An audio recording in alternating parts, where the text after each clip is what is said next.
मोदी जी के नेतृत्व में देश आगे बढ़ रहा है, तो मोदी जी को रोकने के लिए किस किस प्रकार के निम्न स्तरीय प्रयास प्रारंभ हुए हैं, कैसे अफवाह फैलाई जा रही है, कैसे माहौल को दुष्प्रचार में बदलने का काम हो रहा है, कैसे अफवाह फैला करके कि कहीं बोला, जब कोई बोलता है कि साहब वो 14 यानी जो सिलेंडर, रसोई गैस का सिलेंडर 14 किलो का होता है, उसके बारे में कि साहब वो 10 किलो उसमें से खाली हो गया है, अब केवल 4 किलो मिलेगा। किस प्रकार की बचकानी हरकतें लोग करते हैं। कोई झूठी अफवाह फैला करके साहब लॉकडाउन लग जाएगा, फालतू की बकवास करते हैं। ये अफवाहबाज देश का नुकसान कर रहे हैं। जनता के कार्य में जहां किसी भी प्रकार का कोई डिस्टरबेंस नहीं, सब कुछ स्मूथ चल रहा है, हर एक को दिया जा रहा है, लेकिन चैलेंज केवल भारत के पास नहीं, दुनिया के पास ये चैलेंज है। तो दुनिया के उस चैलेंज को आज के दिन पे कोई ऐसा तो है नहीं कि हम नहीं समझ पा रहे हैं कि खाड़ी में क्या हो रहा है, यूरोप में क्या हो रहा है, यूएस में क्या हो रहा है, हर एक व्यक्ति को मालूम है। तो उस चैलेंज को देखते हुए हमारा राष्ट्रीय कर्तव्य बनता है कि हम भी इस समय किसी अफवाह पे ध्यान देने की बजाय हम भी देश के अंदर, देश की लीडरशिप के द्वारा जो मार्गदर्शन दिया जाता है, हम भी उसका पालन करें, अफवाह में न पड़े।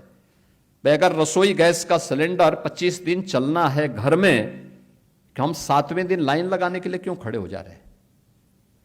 अगर हमारी गाड़ी की टंकी पूरी है और ये गाड़ी की टंकी अगले 4 दिन चल सकती है, तो हम वहां से पेट्रोल निकाल करके और क्यों फिर लाइन में खड़े हो जा रहे हैं। नहीं होना चाहिए, नहीं होना चाहिए। हमें किसी अफवाह में नहीं, जब सरकार आपके साथ खड़ी है, हर स्तर पर खड़ी है। कोविड जैसी महामारी के दौरान मोदी जी ने अपनी परवाह नहीं की, सड़कों पर उतर करके वैक्सीन दिए, हर प्रकार की सुविधाएं दी। तो फिर जब देश की लीडरशिप फ्रंट फुट पर आकर के देश को संबल दे रहा है, तो हम विश्वास खो चुके इन अफवाहबाजों के चक्कर में क्यों पड़ते हैं। एकदम नहीं पड़ना चाहिए, किसी को नहीं पड़ना चाहिए। और मेरी अपील होगी पूरे प्रदेशवासियों से, इन अफवाहबाजों से जो हमेशा समाज का और देश की अपूर्णीय क्षति करने पर उतारू होते हैं, इनसे हमें सावधान और सतर्क होकर के हमेशा सतर्क होना होगा। क्योंकि जब ये सत्ता में थे, इन्होंने कुछ नहीं किया, न युवाओं के लिए किया, न महिलाओं के लिए किया, न अन्नदाता किसानों के लिए किया, न श्रमिकों के लिए किया, न कामगारों के लिए किया, न इंफ्रास्ट्रक्चर के लिए कोई सुविधा दी, न ट्रांसपोर्ट की कोई सुविधा दी, न अच्छे संस्थान खोले, किसी भी दिशा में प्रयास नहीं किया।